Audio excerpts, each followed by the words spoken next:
আসসালামু আলাইকুম। Financial market ইউনিভার্সিটির ধারাবাহিক বাংলা টিউটোরিয়াল পর্ব 42 এবং ফরেক্স বাংলা টিউটোরিয়াল পর্ব 41-এ আপনাদের স্বাগতম। আজকে আমি আলোচনা করব যখন আপনি রিয়েল ট্রেড করা শুরু করবেন তখন আপনার প্রথম ডিপোজিট কত ডলার হবে, অর্থাৎ আপনি কত ডলার ইনভেস্ট করে ডিপোজিট করে আপনি রিয়েল ট্রেডিং শুরু করবেন, এই বিষয়টি নিয়ে আমি বিস্তারিত আলোচনা করব। তো আমরা যখন প্রথম ইনভেস্ট করি অনেক সময় হ্যাজিটেশনে থাকি যে আসলে এইখানে ঠিক কতটুকু ফান্ড আপনার ইনভেস্ট করা উচিত, কত ডলার দিয়ে আপনার ট্রেড শুরু করা উচিত। তো এখন আসেন যে এই ফাইন্যান্সিয়াল মার্কেটে কোন ধরনের অর্থ এবং কতটুকু কি পরিমাণে অর্থ বিনিয়োগ করা উচিত। তো সর্বপ্রথম যদি আমি আলোচনা করি যে এই ফাইন্যান্সিয়াল মার্কেটগুলোতে কোন ধরনের অর্থ বিনিয়োগ করা উচিত, মনে রাখবেন যে আপনার যদি কোনো অলস টাকা থেকে থাকে, অলস টাকা বলতে আপনার এমন কিছু টাকা আছে বা অর্থ আছে যেই টাকাগুলো আপনার পরবর্তী 2-3 বছর বা 6 মাস 1 বছর আপনার কোনো কাজে লাগবে না, সেই টাকাগুলো আপনার বসে থাকবে অথবা আপনার ব্যাংকে পড়ে আছে যেখানে আপনার ইন্টারেস্ট রেট কম পাচ্ছেন। সো এইরকম যদি কোনো অলস টাকা পড়ে থাকে যে টাকাগুলোর আর্নিং দিয়ে আপনাকে ফ্যামিলি সাপোর্ট দিতে হচ্ছে না, আপনার ফ্যামিলিতে কোনো ফাইন্যান্সিয়াল সাপোর্ট দিতে হচ্ছে না বা দেওয়ার লাগবে না, এরকম যদি কোনো অলস টাকা পড়ে থাকে তাহলে এই ক্ষেত্রে আপনি ওই টাকাগুলোকে কেবলমাত্র এই ফাইন্যান্সিয়াল মার্কেটে যদি ইনভেস্ট করেন তাহলে এইটা আপনার জন্য অতি উত্তম হবে। তো এইখানে আরেকটা বিষয় মনে রাখবেন, আপনি এইখানে ওই সকল অর্থ বা ওই সব ফান্ড ডিপোজিট করবেন না যে ফান্ডগুলো যদি লস হয়ে যায় তাহলে আপনার ফ্যামিলিকে বা আপনার পার্সোনাল লাইফের ফাইন্যান্সিয়াল সাপোর্ট আপনি ঠিকমতো দিতে পারবেন না। অর্থাৎ যে টাকাগুলো লস হইলে আপনি বিপদের সম্মুখীন হতে পারেন, তাহলে ওই ধরনের টাকা বা অত পরিমাণে ঝুঁকি না নিয়ে আপনি অল্প পরিমাণে ইনভেস্ট করবেন। অর্থাৎ এই ফাইন্যান্সিয়াল মার্কেটে সেই পরিমাণ অর্থ আপনি ইনভেস্ট করবেন যে অর্থগুলো লস হয়ে গেলেও আপনি কোনো ফাইন্যান্সিয়াল প্রবলেমে পড়বেন না। এই রকম ফান্ড থাকলে আপনি কেবলমাত্র ইনভেস্ট করবেন। ধার করে বা ঋণ করে বা লোন করে এই ফাইন্যান্সিয়াল মার্কেটে ইনভেস্ট কখনোই করবেন না। যারা এই ধার করে বা লোন করে এই ফাইন্যান্সিয়াল মার্কেটে ইনভেস্ট করে একটা ব্যক্তিকেও দেখাতে পারবেন না যে ব্যক্তিটি শেষ পর্যন্ত এই ফাইন্যান্সিয়াল মার্কেটে টিকে থাকতে পারছে, কখনোই কোনোদিনও পারবেন না। মনে রাখবেন এটা হয়তোবা আপনার সাময়িক একটা সাহস যোগাতে পারে, আপনার মনের মধ্যে একটা ভুল ধারণা হতে পারে যে আপনি কারো কাছ থেকে বা কোথাও থেকে লোন করে এই ফাইন্যান্সিয়াল মার্কেটে ইনভেস্ট করে আপনি গেইন করে সেই ফান্ডটা আবার ফেরত দেবেন।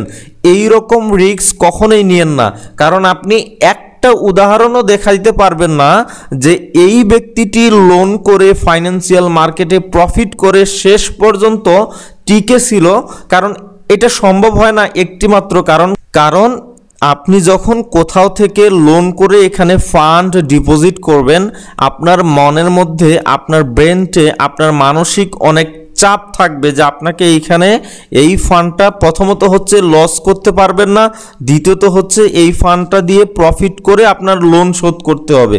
তো এই রকম মানসিক চাপ নিয়ে কখনো এই ফাইন্যান্সিয়াল মার্কেট থেকে আপনি প্রফিট বা গেইন করতে পারবেন না।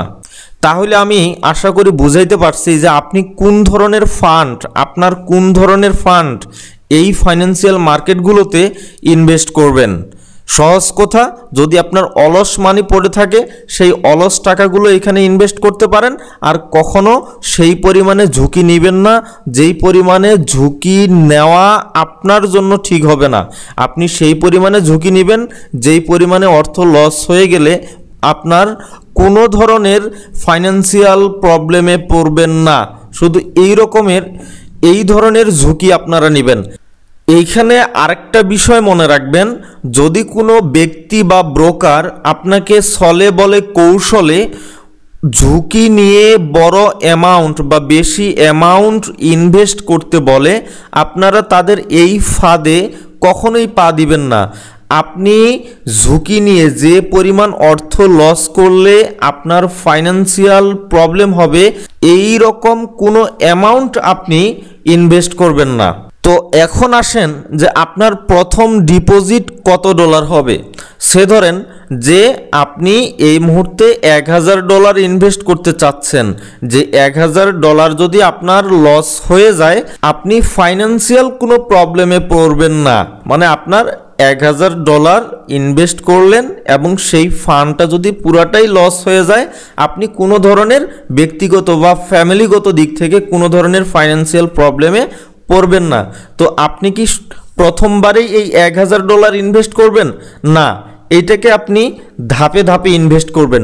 মনে রাখবেন, আপনি যে অ্যামাউন্ট ইনভেস্ট করতে চাচ্ছেন প্রথম ডিপোজিটটি তার 10 থেকে 20% করবেন। অর্থাৎ আপনি এখানে $1000 ইনভেস্ট করতে চাচ্ছেন, তাহলে প্রথম দিকে আপনি $200 ইনভেস্ট করবেন বা $100 ইনভেস্ট করবেন।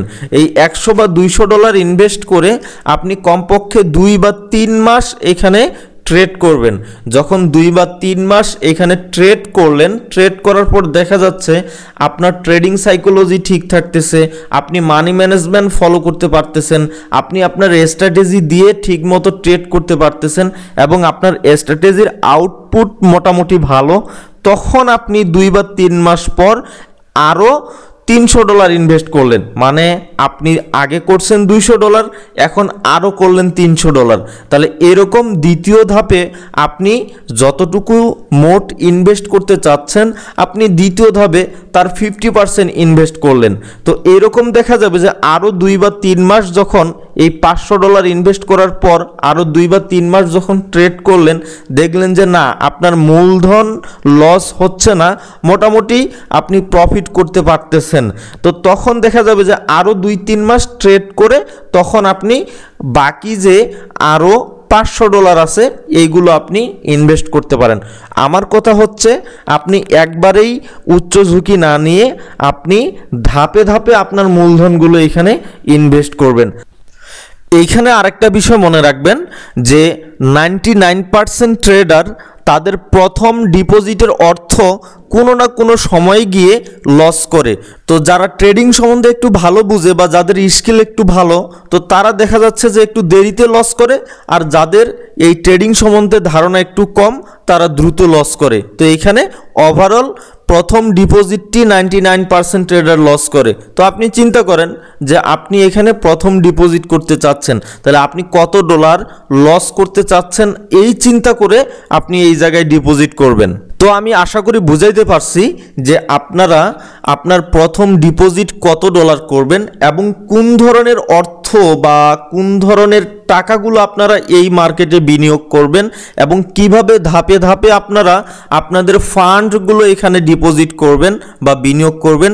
আশা করি আপনাদের আমি বুঝাইতে পারছি। এরপরেও যদি না বুঝে থাকেন তাহলে অবশ্যই কমেন্টস করবেন, অথবা আমাদের সাথে সরাসরি যোগাযোগ করতে চাইলে স্ক্রিনে দেওয়া কিংবা এই ভিডিও টিউটোরিয়ালটির ডেসক্রিপশনে দেওয়া ইমেল অ্যাড্রেস অথবা ফেসবুক পেজ কিংবা টেলিগ্রাম চ্যানেলে যুক্ত হয়ে আমাদের সাথে সরাসরি যোগাযোগ করতে পারেন।